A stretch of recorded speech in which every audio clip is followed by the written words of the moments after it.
आप देख रहे हैं इंडिया टाउन न्यूज, भारत की बात।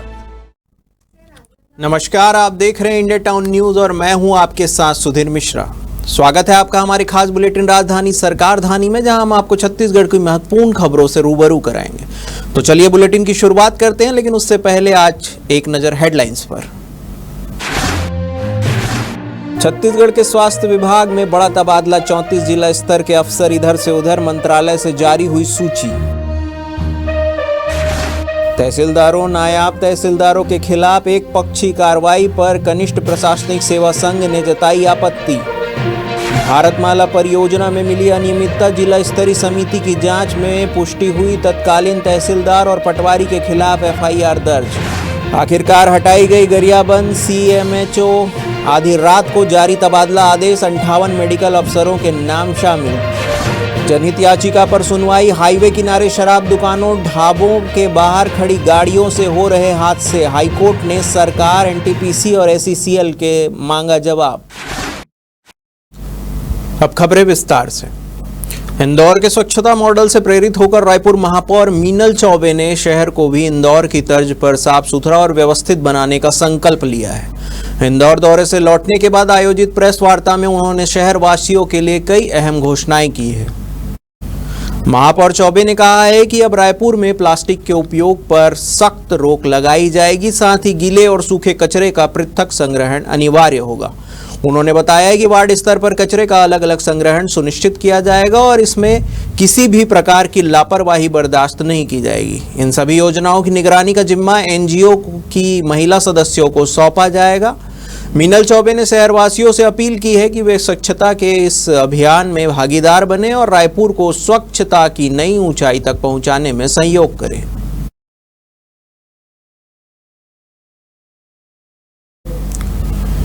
छत्तीसगढ़ सरकार के स्वास्थ्य विभाग में बड़ा तबादला सामने आया है। विभाग ने कई जिलों के मुख्य स्वास्थ्य एवं चिकित्सा अधिकारियों के पदस्थापना स्थलों में फेरबदल किया है। रायपुर स्थित लोक स्वास्थ्य एवं परिवार कल्याण विभाग की तरफ से सूची जारी कर दी गई है।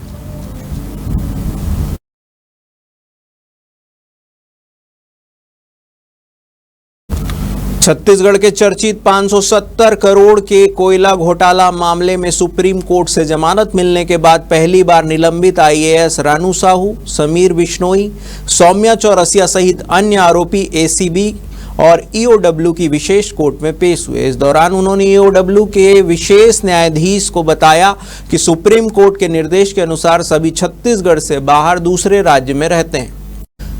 सुनवाई में उपस्थिति दर्ज कराने के बाद सभी ने आदेश पत्रक पर हस्ताक्षर किए। दोनों पक्षों की दलीलें सुनने के बाद कोर्ट ने अगली सुनवाई के लिए सभी को 23 जुलाई को फिर से कोर्ट में उपस्थित होने के आदेश दिए हैं। बता दें कि कोयला लेवी घोटाला मामले में सूर्यकांत तिवारी को अभी जमानत नहीं मिली है। विशेष कारणों से आरोपी सूर्यकांत कोर्ट में पेश नहीं हुए थे।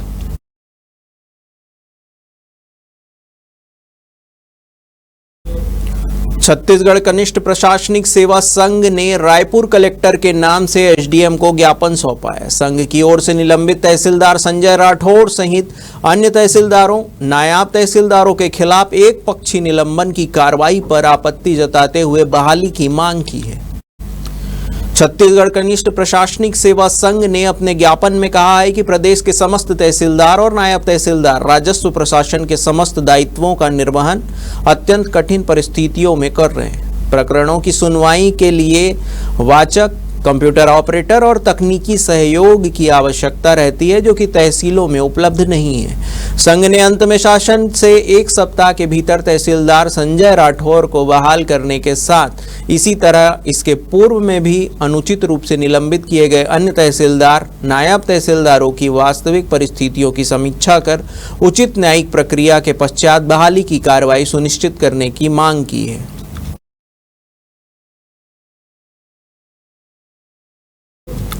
भारतमाला परियोजना के अनियमितताओं का सिलसिला लगातार जारी है। अब की बार बिलासपुर जिले में परियोजना में मिली अनियमितता पर तत्कालीन तहसीलदार और पटवारी के खिलाफ तोरवा थाना में एफआईआर दर्ज किया गया है। जानकारी के अनुसार भारतमाला परियोजना के तहत बिलासपुर, उरगा नेशनल हाईवे मुख्य मार्ग तहसील बिलासपुर के अंतर्गत ग्राम ढेंका में भू अर्जन की कार्रवाई में अनियमितता की शिकायत हुई थी, जिसके बाद मुआवजा राशि वितरण में अनियमितता की जिला स्तरीय समिति की जांच में पुष्टि हुई है।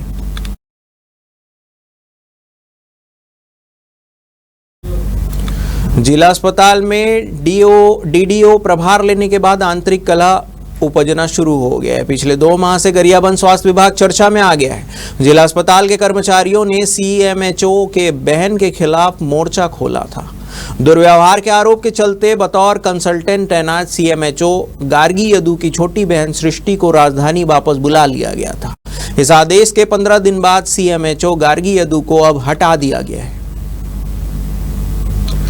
लगातार किसी न किसी बात को लेकर पिछले 1 माह से स्वास्थ्य विभाग की चर्चा सरकारी महकमे में रही है। स्वास्थ्य मंत्रालय ने आधी रात को 58 मेडिकल अफसरों का तबादला आदेश जारी किया है।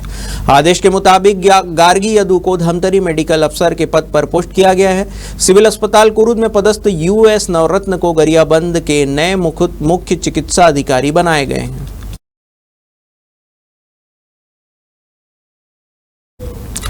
वक्त हो चुका है एक ब्रेक का, बने रहिए इंडिया टाउन न्यूज के साथ। अब खबर आपकी उंगलियों पर, हर खबर पर हमारा नजरिया। इंडिया टाउन न्यूज, भारत की बात। ब्रेक के बाद आपका स्वागत है।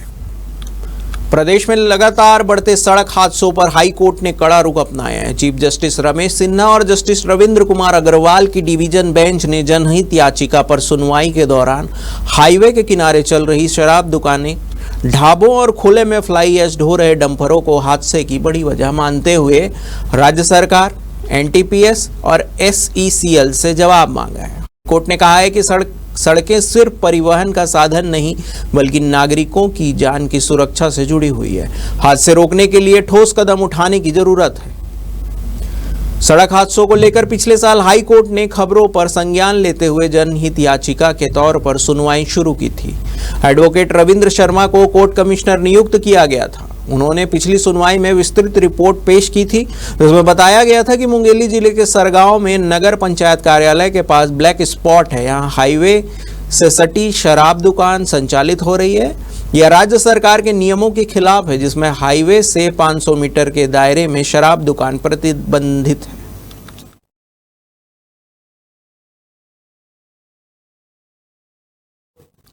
राज्य स्रोत निशक्त जन संस्थान घोटाले को लेकर छत्तीसगढ़ हाईकोर्ट में अहम सुनवाई हुई है। हाईकोर्ट के डिवीजन बेंच में इस बहुचर्चित घोटाले को लेकर दाखिल जनहित याचिका पर बहस पूरी हो गई, जिसमें याचिकाकर्ता, आरोपित अधिकारियों और सीबीआई की ओर से पक्ष रखा गया था। कोर्ट ने सभी पक्षों की दलीलें सुनने के बाद अपना फैसला सुरक्षित रख लिया है। आपको बता दें कि रायपुर के कुशालपुर निवासी कुंदन सिंह ठाकुर ने छत्तीसगढ़ के कुछ वर्तमान और रिटायर्ड आईएएस अफसरों पर एनजीओ के नाम पर करोड़ों का घोटाला करने का आरोप लगाते हुए जनहित याचिका लगाई है, जिसमें बताया गया है कि खुद याचिकाकर्ता को एक शासकीय अस्पताल, राज्य स्रोत निशक्त जन संस्थान में कार्यरत बताते हुए वेतन देने की जानकारी पहले मिली। इसके बाद उन्होंने आरटीआई के तहत जानकारी ली तो पता चला कि नया रायपुर स्थित इस कथित अस्पताल को एक एनजीओ चला रहा है, जिसमें करोड़ों की मशीनें खरीदी गई। इसके रखरखाव में भी करोड़ों का खर्च आना बताया जा रहा है।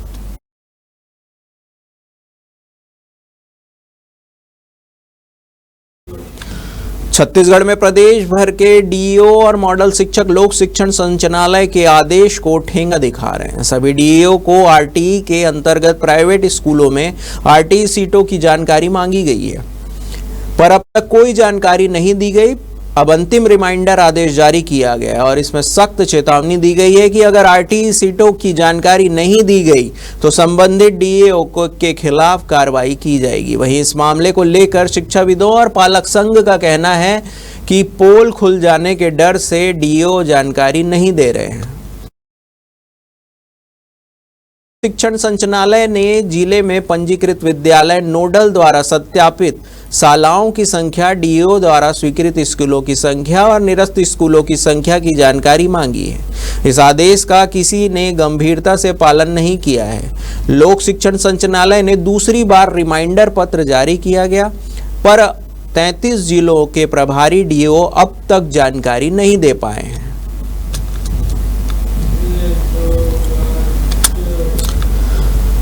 पिथौरा ब्लॉक के ग्राम बढ़ाईपाली की जागरूक महिलाओं ने अवैध शराब बिक्री के खिलाफ मोर्चा खोलते हुए कलेक्टर कार्यालय पहुंचकर शिकायत दर्ज कराई है। महिलाओं ने गांव में खुलेआम चल रही शराब बिक्री पर गहरी चिंता जताई है और इसे बंद करने की मांग की। महिलाओं ने बताया है कि गांव में खुलेआम अवैध शराब बेची जा रही है, जिससे युवाओं में नशे की लत बढ़ती जा रही है। इसके चलते गांव का सामाजिक माहौल तेजी से बिगड़ रहा है। एक महिला प्रतिनिधि ने कहा है कि हम अपने बच्चों के भविष्य को लेकर बेहद चिंतित हैं। इस गंभीर विषय को सुनने के बाद कलेक्टर ने तत्काल संबंधित अधिकारियों को जांच के निर्देश दिए हैं। उन्होंने भरोसा दिलाया है कि बहुत जल्द गाँव में अवैध शराब बिक्री पर कठोर से कठोर कार्रवाई की जाएगी। मैं शराबबंदी के लिए आई हूँ यहाँ कलेक्टर ऑफिस जनदर्शन में। हमारे गांव में बहुत ज़्यादा शराब बिक रही है और शराब बंद करवाने के लिए हम सभी महिलाएं महिला समूह के लोग यहाँ आए हैं। कार्रवाई करेंगे करके बोले हैं और पंजीयन भी करवाएंगे समूह का।